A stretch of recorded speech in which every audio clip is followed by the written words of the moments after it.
विक्रम काकांची मिमिक्री करू शकता तुम्ही. आता आठवण काढलीत म्हणून, कारण माझ्याही खास जवळचे होते ते.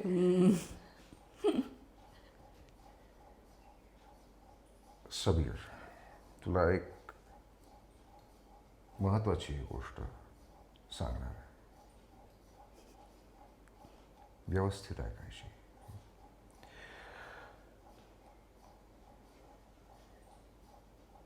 1975-76 असेल. हां, गंधर्वला प्रयोग चालला होता.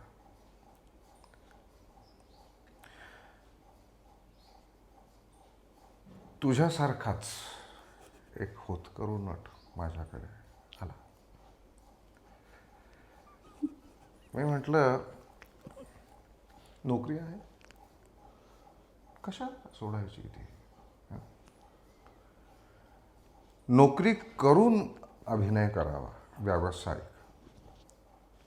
पण व्यावसायिक अभिनय करण्यासाठी नोकरी करून ते करता येत नाही. नीट विचार करायचा आणि नंतर या क्षेत्रात यायचं. असं ते मला ती अंडरलाईन करावीशी वाटते. तुझ्यासारखाच एक होत करून माझ्याजवळ आला होता. ही विक्रम काकांची एक स्टाईल होती बोलायची. आणि त्यांनी पहिल्यांदा जेव्हा आम्ही इथे पुण्यात त्यांना भेटला हा, आणि तर ते म्हटलं की ओके ये मुंबईला. मग दुसऱ्या दिवशी त्यांच्याबरोबरच जाणार होता. विचारलं आधी, त्यांनी विचारलं बायकोला माहिती आहे का, तिची परवानगी आहे का? तर आणि त्यांचा एक इतके गोड होते ते सिनेस्टारची त्यांची कुठली सिरियल चालू होती खूप ठिकाणी सजेस्ट करायचं. आणि नाही सजेस्ट करायचेच, पण लंच ब्रेकच्या आसपास बोलवायचे की हा मुलाचं जेवण झालं असेल का, दुपारचं जेवण खाल्लं असेल का त्यांनी काही, आणि मग तू आता जा, जेवून जा. मग जेवून जा. ते स्वतः समोर बसून जेवू घालायचं ते स्वतः. शेवटच्या दिवसात भेटणं झालं होतं त्यांच्याशी, काही बोलणं भेटणं? शेवटी एकदा फोनवर बोलणं झालं होतं. कारण माझंही झालं होतं आणि अचानक 15 दिवसांनी कळलं काका ऍडमिट आहेत म्हणून. कसा आहेस? वा, छान. असं ते काका कशी आहे तब्येत वगैरे? उत्तम, कामं चालू आहेत रे. असं ते अशीच आठवण आली म्हणून कॉल केला होता. वा वा वा, तुझं कसं चाललंय? छान चाललंय. तेवढंच बोलणं झालं होतं. पण सुरुवातीच्या काळात खूप काम करणं झालं आणि कुठेही असलं तर मला जाऊन भेटणं व्हायचं त्यांना. रॉयल मॅन सगळेच, म्हणजे लक्ष्मीकांत दादा, लक्ष्मण बेर्डे. त्यांनी पण तुम्हाला बऱ्याच ठिकाणी तुम्ही म्हणाला की सजेस्ट केलं. आणि हे खूप कमी आपल्या याच्यामध्ये. आणि आम्ही तेव्हा सुरुवातीला एक तर मराठी फिल्म मिळायची, लक्षात आलं बरोबर 2-3 फिल्म्स करणं झालं होतं.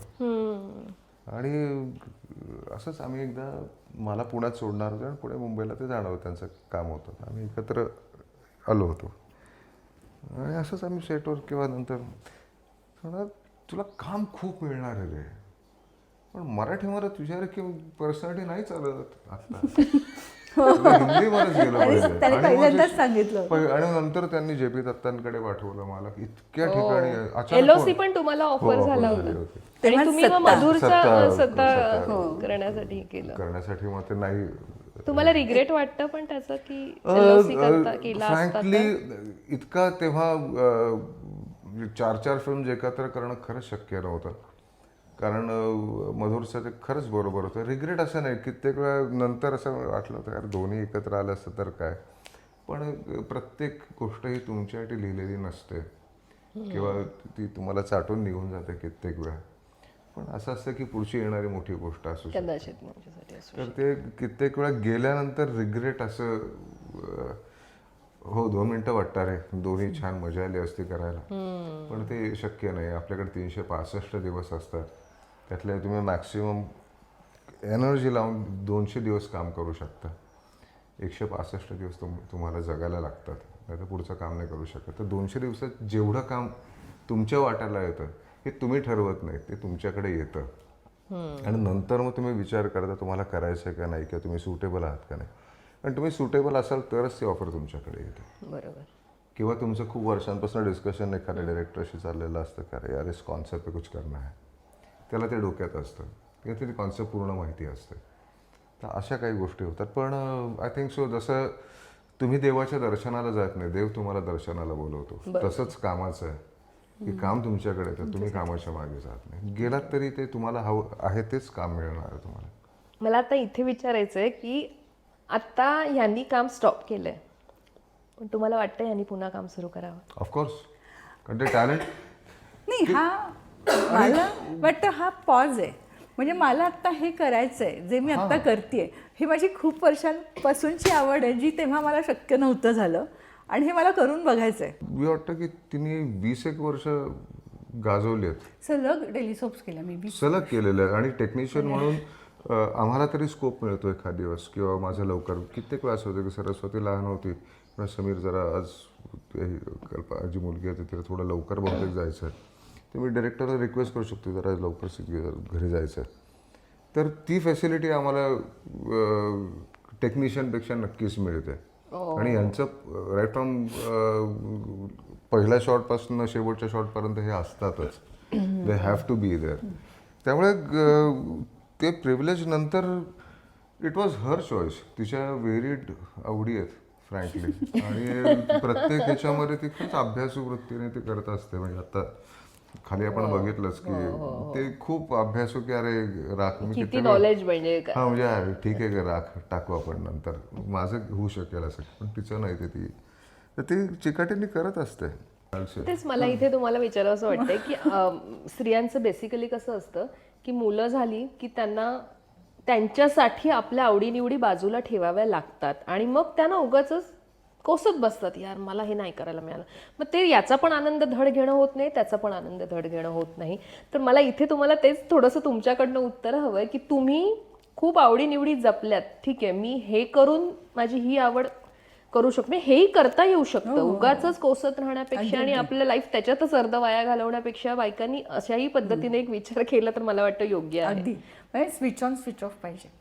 घरात न जाताना इकडचा बंद स्विच तुम्ही कामाच्या तिथला ऑन झाला पाहिजे, उलटं तिकडचं पॅकअप झालेला तिकडचा बंद आणि इकडचा ऑन झाला पाहिजे.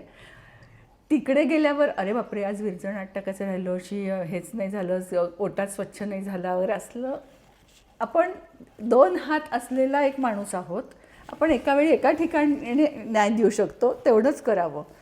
म्हणजे नाही तर दोन्ही ठिकाणी तुम्ही न्याय देत नसता. आपण जिथे पैसे घेऊन मी काम करते तिथे जर मी पूर्ण वेळ माझं डेडिकेटेडली तिथे दिला नाही तर मला हक्क नाही मी तिथे त्यासाठी मी माझं मानधन घ्यायचं. बरोबर. मला माझं वर्क सॅटिस्फॅक्शन पण मी तेव्हा ते काम 100% करीन तेव्हाच मिळेल.